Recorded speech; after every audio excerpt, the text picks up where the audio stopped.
जय Shri Ram. YouTube channel stories from Hindu धर्म में आपका स्वागत है। हमारा आज का विषय है रक्तबीज।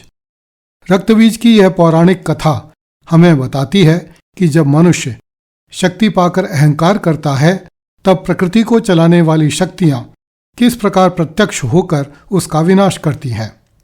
इस वीडियो में आवाज और ग्राफिक्स AI से तैयार करवाए गए हैं। आज हम एक तो आइए ऐसे देखते असुर की हैं कहानी ये में उतरते वीडियो। हैं। एक ऐसा असुर जिसे मारना असल में उसे और ताकतवर बना रहा था। जी हाँ, एक ऐसा नाम जो अमरता के घमंड का, उसके अहंकार का प्रतीक बन गया, रक्तबीज। सोचिए जरा, ये कोई साधारण दुश्मन नहीं था। ये तो एक ऐसी पहेली थी जिसने स्वर्ग के बड़े बड़े योद्धाओं को भी हिलाकर रख दिया था। भला कोई ऐसे दुश्मन से कैसे लड़ेगा जिसे चोट पहुंचाने का मतलब हो अपनी ही हार को दावत देना। चलिए देवताओं के सामने खड़ी इस नामुमकिन सी चुनौती को जरा और करीब से समझते हैं। तो सवाल ये उठता है कि रक्तबीज के पास आखिर ये अजीब सी, ये अजेय शक्ति आई कहाँ से? इसका जवाब छिपा है एक वरदान में। एक ऐसा वरदान जो उसे भगवान ब्रह्मा की घोर तपस्या के बाद मिला था, और इसी वरदान ने उसे, कह सकते हैं कि लगभग अमर ही बना दिया था। सुनने में कितना सीधा लगता है ना? लेकिन ये वरदान जितना सीधा था उतना ही भयानक था। मतलब उसे मारने की हर कोशिश उसकी सेना को और बड़ा करने का तरीका बन जाती थी। कोई हथियार नहीं, बल्कि उसका अपना ही खून उसकी सबसे बड़ी ताकत था। हर एक घाव जीत का एक नया सिपाही खड़ा कर रहा था। और ये एक ऐसा चक्र था, एक ऐसा विनाशकारी चक्र जो बस चलता ही जा रहा था। सोचिए, एक घाव लगता है, खून की एक बूंद गिरती है और बस एक नया दुश्मन तैयार। ये एक ऐसा दुष्चक्र था जिसे तोड़ना देवताओं के लिए लगभग नामुमकिन हो गया था। वो जितना जोर से लड़ते उतनी ही तेजी से अपनी हार की तरफ बढ़ रहे थे।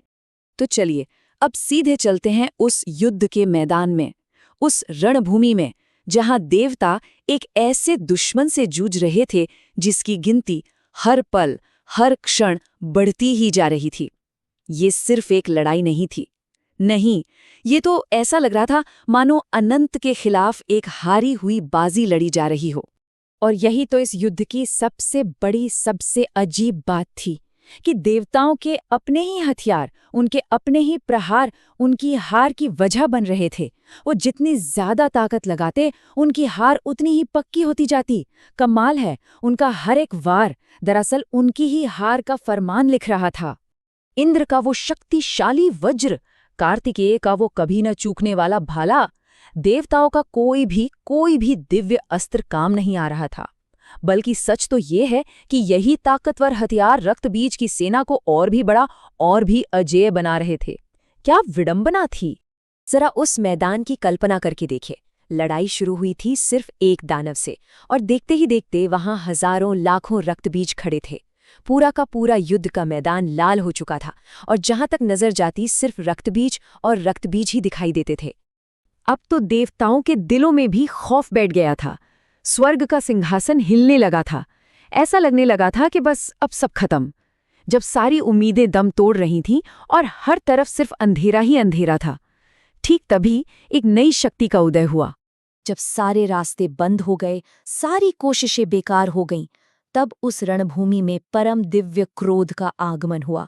और यहीं से कहानी ने एक ऐसा मोड़ लिया जिसने सब कुछ बदल कर रख दिया।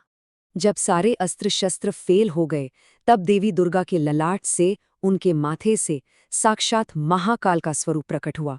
माँ काली, उनकी वो काली काया, वो बिखरे हुए बाल और हाथ में खप्पर, उनका वो रौद्र रूप ही इस नामुमकिन से युद्ध का अकेला जवाब था। और बस यहीं पर पूरी की पूरी स्ट्रैटेजी बदल गई। एक जीनियस मूव। अब तक देवता क्या कर रहे थे? दानव को मारने की कोशिश। लेकिन महाकाली का समाधान बिल्कुल अलग था। उन्होंने कहा, लक्ष्य दानव नहीं, उसका खून है। असली काम था उस खून को जमीन पर गिरने से रोकना। देवी दुर्गा ने आदेश दिया, और उनका वो एक आदेश रक्तबीज के अंत का ऐलान था। उन्होंने कहा, हे काली, अपना मुख चौड़ा करो और उसका रक्त जमीन पर गिरने से पहले ही पी जाओ। बस यही वो पल था जिसने युद्ध का पासा पलट दिया। और फिर वही हुआ जैसे ही माँ दुर्गा के त्रिशूल ने रक्त बीज पर वार किया, उसके शरीर से जो भी खून निकला, उसकी हर एक बूंद को महाकाली ने अपनी जीभ से चाट लिया। धरती पर एक कतरा तक नहीं गिरा, धरती सूखी की सूखी रह गई, और असुरों का वो जो कभी न खत्म होने वाला सिलसिला था, वो वहीं का वहीं थम गया। देखा, रक्त बीज का जो सबसे बड़ा हथियार था, वही उसकी सबसे बड़ी कमजोरी बन गया। और जैसे ही उसका वो वरदान टूटा, उसके अहंकार का अंत भी तय हो गया। जैसे ही अपनी ताकत के सोर्स से उसका कनेक्शन कटा, रक्त बीज की सारी शक्ति खत्म होने लगी। वो दानव जो कुछ देर पहले तक अजेय लग रहा था, अब बिल्कुल लाचार, बिल्कुल शक्तिहीन हो चुका था। और आखिरकार महाकाली के हाथों उसका वध हुआ, उसका अस्तित्व मिट गया। तो ये कहानी हमें क्या सिखाती है? यही कि बुराई चाहे कितने भी रूप बदल ले, उसे सच के सामने, धर्म के सामने घुटने टेकने ही पड़ते हैं। अहंकार और वरदान के दम पर खड़ा किया गया कोई भी साम्राज्य हो, वो हमेशा नहीं टिकता। आखिर में उसे झुकना ही पड़ता है।